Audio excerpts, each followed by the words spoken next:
This is Charting Crypto for March 9. Patreon members, thank you for your support. We're going to go back to the regular charts, our TC2000 charts, to look at the way that the weekly, 2-day, and half-day charts are setting up on Bitcoin, Ethereum, the overall broad crypto market, and then all the different supporting crypto ETFs. So first, let's look at the New York Stock Exchange Bitcoin Index. What do we see going on? Well, we can see where Bitcoin bottomed, then tried to move up, then lost it on that week ending the 25th of February, and is trying to get back going again. Price percent oscillator is heading up. Derivative oscillators just barely negative. This is the weekly chart, so this is good.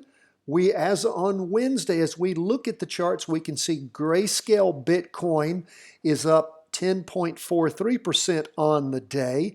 We look at the Bitcoin futures ETFs. These are what I buy when I'm looking at, again, getting into Bitcoin, and I've been doing that lately quite a bit. What I see on XBTF, you can see it's not been out very long, so it doesn't have much of a weekly chart at all. That's why we use the New York Stock Exchange Bitcoin Index as opposed to Grayscale, which is a trust.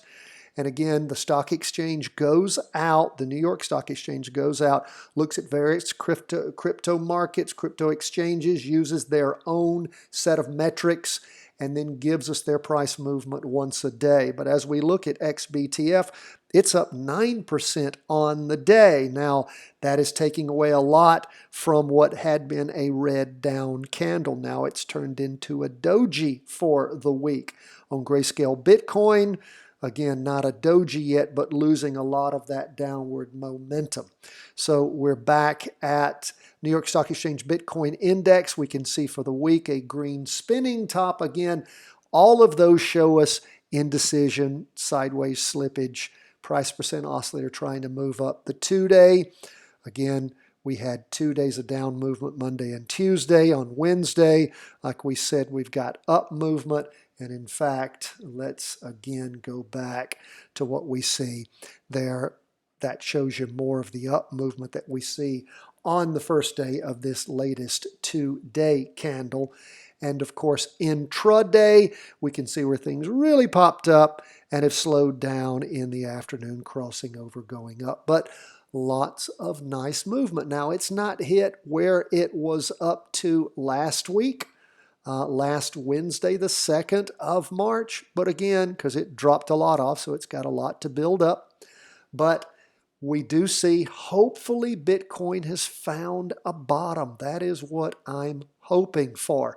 Now, where Bitcoin goes, the rest of the market of cryptos tend to go.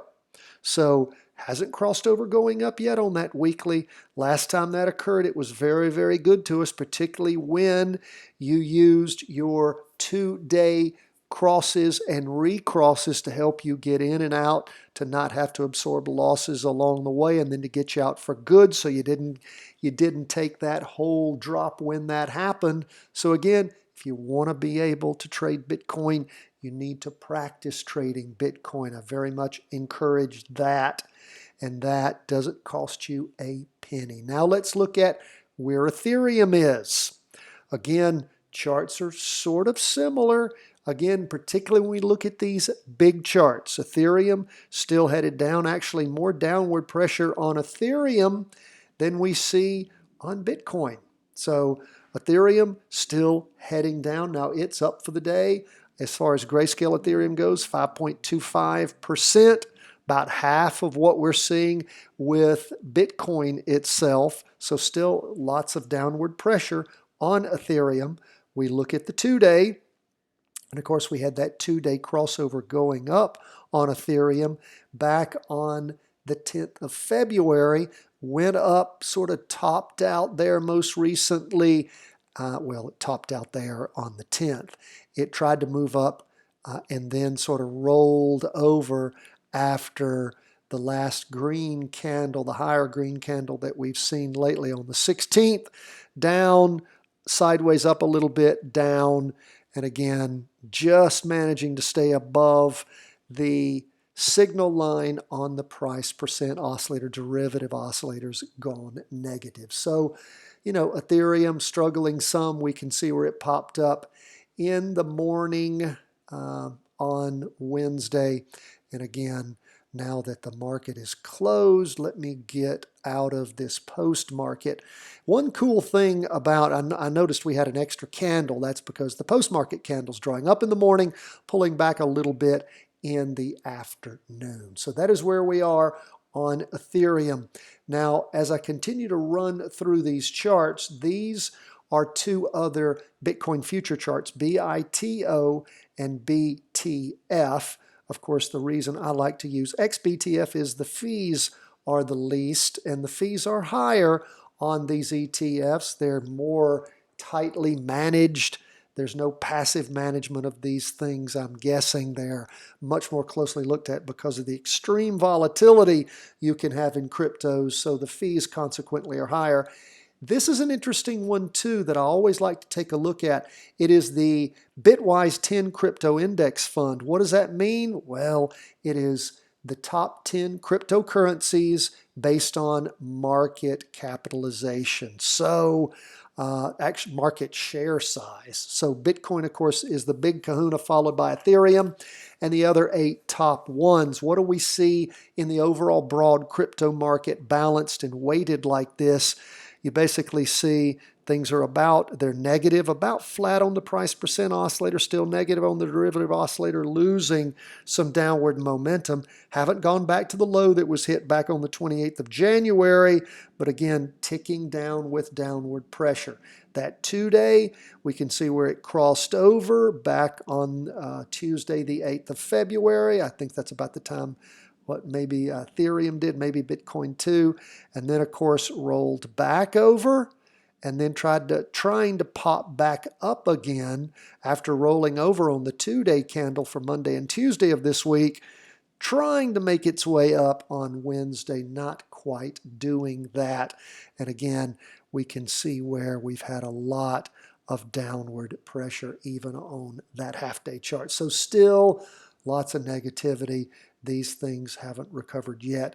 As we look at the other charts in the space, on the weekly chart, you can see the blockchain and Bitcoin strategy ETFs sliding sideways, again, with downward weight on them. We look at the crypto industry innovators, again, not hitting the lows that everything hit back at the end of January, beginning of February, but again, right around there. It hasn't crossed over going up. We look at the blockchain ETF, the global blockchain ETFs. These are companies that are invested in Bitcoin, in blockchain, which can include Bitcoin. Still lots of downward pressure there. We look at the digital transformation ETF, same kind of thing. We look at the crypto industry and digital economy. Again, still lots of downward pressure. The Amplify Transformation Data Sharing ETF. None of these things, friends, are taking off as we look at them. And man, the Innovative Transaction and Process ETF really hammering down. So our overall take from all of this is nice up day for Bitcoin, for Ethereum, for most all of the cryptocurrencies, but it hasn't changed the overall mood. If you want to try to get in there and snipe and do some scalping, with the volatility, you can try to do that. That is like playing with a revolver loaded with about 5 of 6 cylinders. But if that's what you want to do, that is something you can look at and practice trade.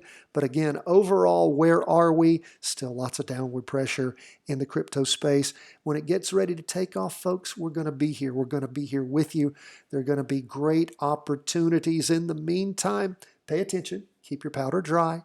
Practice, learn, do. God bless, my friends. All the best from the whole team at Charting Wealth World Headquarters.